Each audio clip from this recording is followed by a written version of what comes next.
In an update on the developments at Occupy Oakland, the Mercury News is reporting at 5 a.m. Oakland police moved in. Police donned gas masks. Some kind of smoke has been released. Ring of police around the plaza.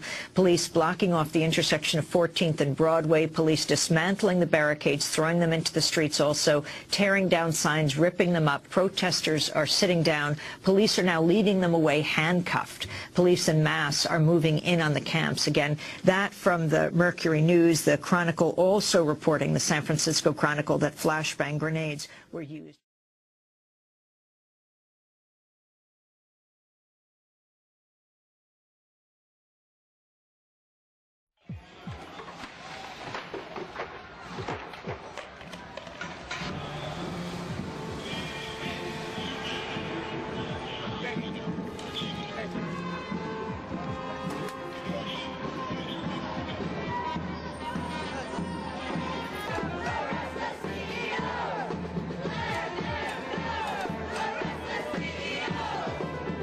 Receive this honor with deep gratitude and great humility.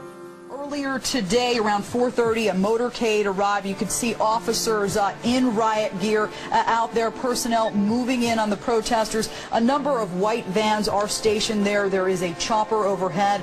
All of this while protesters have been chanting, "This is our First Amendment right." I cannot argue with those who find these men and women, some known, some obscure to all but those they help, to be far more deserving of this honor than I.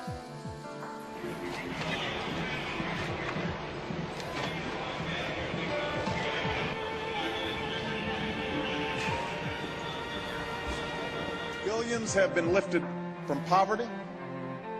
The ideals of liberty, self-determination, equality, and the rule of law have haltingly advanced. There appear to be several hundred officers at the scene there. You can see law enforcement just surrounding the protesters. Officers are warning, leave or face arrest, something these protesters all over the country have heard. Seeds of future conflict are sown. Economies are wrecked, civil society is torn asunder, refugees amassed, children scarred. You may have noticed protesters and spectators trying to record the events there. Protesters determined to stay put. They have been standing with their arms linked throughout the morning. Because we seek a better future for our children and grandchildren, and we believe that their lives will be better if others' children and grandchildren can live in freedom and prosperity.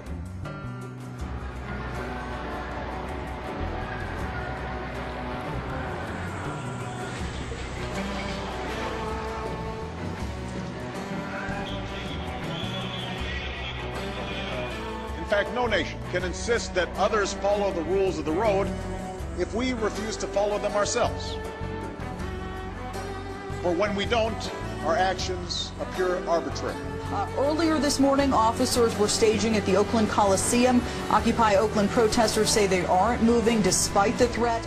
We lose ourselves when we compromise the very ideals that we fight to defend.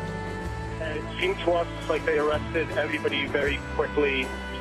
We saw some people being carried away, some people being dragged away, but all of this being done without any kind of real chance to observe. The media was all kept a block away, as well as the legal observers. Anybody who was in the park was told that they would be arrested summarily if they stayed in the park. Only a just peace, based on the inherent rights and dignity of every individual, can truly be lasting. You just heard from a protester and graduate of UC Berkeley. I want you to take a look at some additional video now. You can see here it appears something is being sprayed into the air. Some of the protesters say tear gas has been used on them this morning. However, police have not confirmed that they have used tear gas at this time.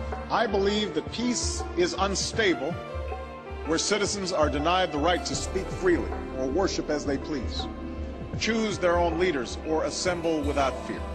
Taking a look back now at these live feeds, you can see officers out here in riot gear. I think you can hear chanting in the background now. Once again, these protesters chanting throughout the morning, "This is our First Amendment right." We have seen a number of arrests in the last few minutes, and we will, of course... And it is the responsibility of all free people and free nations to make clear that these movements of hope and history, they have us on their side.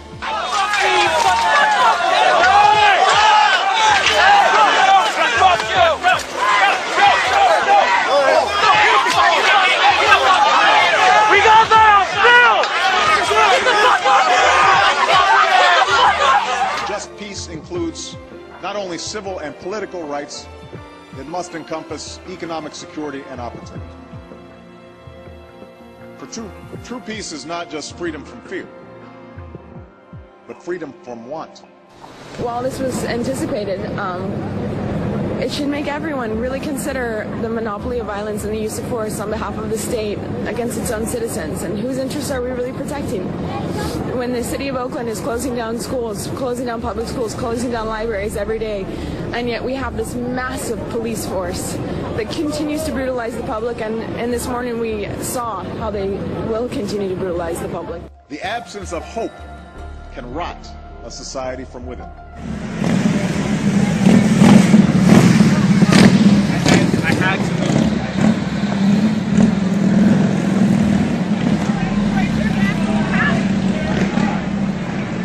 Somewhere today, in this world, a young protester awaits the brutality of her government, but has the courage to march on.